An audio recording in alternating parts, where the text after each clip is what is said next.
You are listening to the Toxic Mold Podcast with Steve Worsley, the toxic mold expert and your number one source for mold consulting and mitigation in the USA. Let's dive into a brand new episode. Before we get started on this episode, here's a not so short disclaimer. While all attempts have been made to verify the content provided in this podcast, neither the podcaster or the producers assume any responsibility for errors, omissions, or alternative interpretations of the issues discussed here. All information stated in this podcast is the opinion of Steve Worsley. Steve Worsley is a mold specialist with over 25 years of experience in the construction and mold industry. The Toxic Mold Podcast is for information sharing purposes only. The views expressed are those of the podcaster and his alone. These views should not be taken as expert instruction or commands. While there may be references to medical conditions and symptoms, all podcast episodes are the opinion of Steve Worsley, and any medical questions or concerns shall be addressed with the appropriate licensed medical professional or professionals. As the podcaster refers to different mold types, please be aware that Steve Worsley is not a microbiologist, and questions concerning mold specifics should be answered by the appropriate professional. Steve isn't, nor does he offer any legal advice. For any legal advice, you must speak with a lawyer. The listener is 100% responsible for his or her own actions. You can check out Steve's books on Amazon. Just go to Amazon and search for author Steve Worsley. You can also take Steve's courses on Udemy or Skillshare, and you can find out more about those at cnccontractorservices.com. Now, let's get to the episode. Hello, you're listening to the Toxic Mold Podcast with myself, Steve Worsley, and we get my wife again, Cassandra. Yes. This has been pretty sure every episode this year. Absolutely. But you warned me that this might be going bye-bye. Yes, this is coming to an end for a while. Okay, well, we appreciate you. So today's episode is 249, and it is ventilation in a crawl space. So we've been talking for the last 3 episodes, we've been focusing on mycotoxins. So it'll be kind of good to get back to what I know a lot more about, and that's just mold. Mm-hmm. So how often do you hear me talk about crawl spaces and how much I hate them? A lot. And most people don't like them because most people don't go into their crawl spaces. Exactly. And for those of you that never go down there and know what it's like, could you imagine doing a mold remediation project down there? No. It's not fun. No. And it's an interesting question because a lot of people think that dirty air is what I'll call it, or contaminated air, because it's in a crawl space, it can affect them up in the living area, and that's not true at all. Yeah. So something just to get out of the way that I wanted to tell all of the listeners. You know, a home, and I say this quite often, a home is somewhat pressurized. And so let's say you had just a pin, like not literally a pinhole, but a hole that's a 1/2 inch in diameter in your floor because of a water pipe that runs down into the crawl space. That air could come from the crawl space up into the living area. Yeah. And my point is even if you claim how well you have sealed all the voids in the living area as far as the floor itself, it would be about impossible for, in my opinion, for me to say none of that dirty air in the crawl space got up into the living area. Which is why people have to be concerned about the air quality in their crawl space. Yep, exactly. You know, it brings up something that, you know, like I said, we've been focusing on mycotoxins, but for the most part, and I say for the most part, there's other factors. Mold has to have 3 main components for it to become viable and reproduce. That's the mold spore itself, humidity above 60%, and then a food source. And what would you classify as a food source? Any organic or cellulose materials, so carpet, wood, insulation, drywall. A wood cutting board? Yeah. In your kitchen? Exactly. Anything like that. As a mold expert, do you recommend wood cutting boards? I personally wouldn't, but on the other hand, if you have plastic, can you imagine all the plastic you're getting in your food too? That's true. What about bamboo? Same thing as wood? Yeah. Okay, so it's still a mold feeder. Yeah, to me, the best to have would be like what our countertops are, like marble. Oh, okay. Or granite. And that's a non-cellulose material. Exactly. Okay. It's not porous. Well, it shouldn't be. if mold was trying to grow on that, it couldn't remain viable. There's no food for it to eat. And I think you talked about that in one of your books on how to build a building the mold-resistant home. mold-resistant home. You talked about the countertops. And Yep. so people have to think about those kinds of things, especially when they're building a home. Exactly. If you're going to put Formica down over versus and not doing marble, there's a huge price difference. Obviously, the marble's a lot more expensive, but then you have to consider how long's the marble going to last? Is it going to be healthier for us? So, yeah.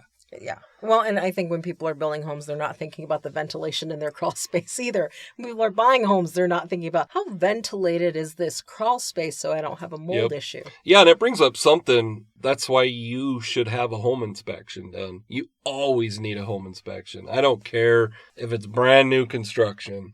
I've told you about it. I follow a guy down in Arizona, and he does new construction stuff. And he finds a ton of problems. A lot more than when I did home inspections. There was a builder that was building townhouses, and I didn't think they were very high quality. And I didn't even come close to what he finds. And these are single-family homes. I mean, we're talking broken roof trusses, condensate lines that aren't attached. I mean, it's cracked roof tiles. Like, it's a lot. Well, and here's a life lesson for all of those listening who are in the construction or the mold remediation field. Even if you go into a house or a townhouse or a building and you feel like it was built like crap, don't say that to the person who's showing you the building, because they may actually have been the general contractor who did the work. Yeah, I've several times kind of put my foot in my mouth. I remember we were, I can't remember, but it was the contractor that built the building. I don't remember what it was over. But it was the townhouse next to ours. Oh, that's right. And it was a mess. Yes, that's right. And I went on a small rant about how poorly built these townhouses were. And he was the builder. That he was the builder. So yeah, it was very interesting. So just keep those kinds of comments in your mind. Yeah. Because you might be interacting as you're doing a mold assessment or whatever with the builder. Yeah. And it goes back to what you were saying. Like, a lot of people think, because it's new construction, that they don't need a home inspector. The code inspector for whatever city, county, municipality you live in, they're there to do only code inspections. Whereas a home inspector, if you have the right one, which I don't know any of them that don't work for their clients, they're going to look out for your safety. So if you have a new construction building and the home inspector does his inspection, or her, whichever, they'll know if there's even proper ventilation in the crawl space, which kind of brings up something else that has nothing to do with mold. But, if you're doing all the proper inspections, you should have a radon test done. I've never seen high radon come back that's over a properly ventilated crawl space. Okay. So that proper ventilation kills two birds with one stone.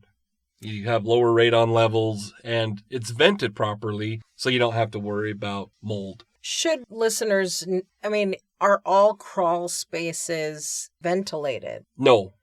So they have what's called a conditioned crawl space. What is that? So going back to that builder I was telling you about that I didn't think built very well townhouses, they had what's called conditioned crawl spaces. More or less, there was zero passive ventilation. So when we say passive, just natural. And what it was is they put a vapor barrier on the floor, so just plastic sheeting. And then the furnaces were in the basement or in the crawl space, which to me is not a good idea. But anyhow, then they actually had a vent that vented into the crawl space. So those are classified as a conditioned crawl space. Okay. And what that means is, a vented crawl space, to me, you have passive ventilation. So you have vents that you can see. Mm-hmm. In colder climates like Wyoming, you close them in the wintertime because your pipes will freeze up if you don't.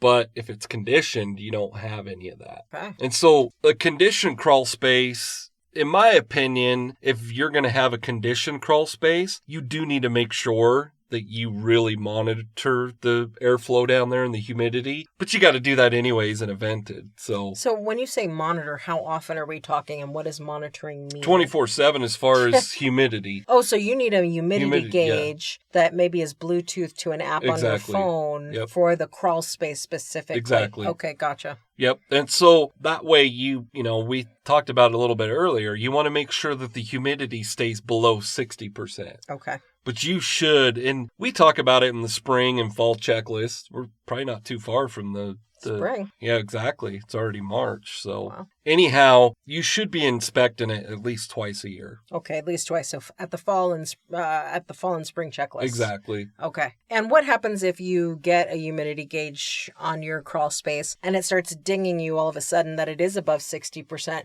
When do you worry? Is it the first time it dings? Is it if it stays that way for hours? I would be worried. Once again, it depends. We live in an area where it's not humid. The relative humidity around here is 30-40%. Now, if you're in Florida or Georgia, humidity is going to be a lot higher. But to me, I would be concerned if it hits 60%. But on the other hand, maybe you live in the South where you have high humidity and it lingers around that anyways. If that's the case, though, you've got to do something to control that humidity. Absolutely. Because if you don't, you're going to have a mold concern. Yeah. So that makes a lot of sense. So then what if somebody's listening and they figure out that they don't have good ventilation? Maybe they do have a conditioned crawl space rather than a vented one, or their ventilation just isn't doing its job. What do you do then? A lot of it would depend on if it's conditioned, it should have a proper vapor barrier, meaning the plastic sheeting over the dirt floor. Okay. That's if, let's say there is a vapor barrier, I would maybe go down there and make sure that all the seams are taped. There's seam tape you can put down. I would make sure that everything's on the up and up with the vapor barrier itself. Maybe chronically, there's just always in the spring, there's always moisture down there. Maybe the water table's high. Okay. That would require a sump pit. Okay. Okay. And at the end of the day, I would... Instead of, depending on what the defect is, let's say it is groundwater, maybe you decide not to put a sump pit in there. You could try to do ventilation, but in my opinion, I would deal with the sump pit and pay the money to get that taken care of. Okay. Because that's a secondary fix as far as ventilation. Absolutely. I would address the root cause of what's causing the elevated humidity. Does that make sense? So when somebody sees elevated humidity, they should get an expert involved to figure out what's causing it. Exactly. They should fix the original problem that's causing it and make sure that they have, if they need a sump pump or sump pit, they have that vapor barrier down, and that should help. Exactly. Okay. A vapor barrier, you'd be surprised, even in places that aren't humid. So let's just say, like we're in our area, it's not humid. Somebody could say, well, the soils are, it's a lot of sand or clays or whatever. Clays would have higher humidity or higher moisture, which would elevate the humidity. But my point is even if you look in your crawl space and you're like, oh, those soils are never wet, you would be surprised how much a vapor barrier would help. Mm-hmm. And the interesting part, going back to radon, you could kill two birds with one stone. That would help with the radon levels in the home too. Absolutely. Because radon comes up through the soils. Would you ever recommend putting like a lufty in the crawl space or no? Well, there's no plugs. Wouldn't. There's no plugs, yeah. Well, some do. Oh, okay. Some, have a light down there. You'd be surprised. Okay. How many do? But I wouldn't put a luft in there, No. Okay. No, the luft is just, it measures 6 different things. Radon, temperature, humidity, TVOCs, ECO2, and the air pressure. So just to interject, because maybe somebody's listening to this podcast for the first time on this episode, and they didn't listen to any of the episodes where we talked about the luft. It is this interesting device that gives you a ton of data about your indoor air quality. Exactly. And I'll put a link in the description of this podcast for the luft. And it is called luft. My wife likes to call it lufty because I think that's a better name for exactly. But I'm an affiliate with them. And if you purchase the luft through the link, I actually give you 12 months of overseeing or overlooking your result. And what happens is Luft will send you quarterly, they will send you an email. And all you have to do is just forward that to me. And then I'll look over it and say, hey, I think maybe we should do XYZ or whatever. Absolutely. 12 months of of expert consultation on your Luft reportings that come out. But it's actually the same company. It's Sun Radon. The reason I came across it is my radon monitors are that's who makes my radon monitors. So my point is the radon that it monitors it's high quality. But monitoring the radon is very important, but monitoring the humidity is too. Mm-hmm. Ours seems to be red more than it should be. But depending on what it is, a lot of times going back to what we've always talked about, proper ventilation. So when that Luft is red, if we get some better airflow going, it'll lower whatever numbers that it's on. Absolutely. But to answer your question, don't put a Luft in your crawl space. Okay, so don't put it in your crawl space, but certainly focus on getting better ventilation in your crawl space. Yep. What's your call to action for people? Like I said, we're going to be doing the spring checklist here probably in a couple weeks. I forget when I normally do it, so I apologize to the listeners. But every year since we've been doing it, we do a spring checklist. But go down there and take a peek down in there. Check and make sure that the soils are not wet. You can tell, hopefully, if it's got a musty or humid odor to it. Mm-hmm. So just take a look down in there. You don't have to crawl in there. Just pop the opening off or however you get in there and take a look in there with your flashlight. Absolutely. It'll be worth. I know we all hate crawl spaces. I don't like them, but I have to go into them all the time. It will save you a lot of money and heartache down the road if you check down there. There you have it. So we do, last week we talked about some of the consultations we do, but one of the things that we started offering, I think a couple years ago during COVID, we do VPAs, which is a virtual property assessment. Of course, if you can have an inspection done, if you're in Wyoming or Utah, depending on how far you are, you can hire us and we'll come do one on site. But my point is if you don't feel like you can find a competent inspector, we can do a VPA, and there's a lot, that we can catch. I mean, it's not uncommon to find literally visible mold infestations. So it's well worth it. It's on the website, cnccontractorservices.com. And today's episode was 249. Thanks for listening and have a great week. Thank you for listening to this episode. Make sure you go to our website at cnccontractorservices.com and sign up for the mold investigation checklist. Again, go to cnccontractorservices.com and get your free mold investigation checklist today. You can also on cnccontractorservices.com find out more about Steve's courses and books and consultations. Once again, go to cnccontractorservices.com.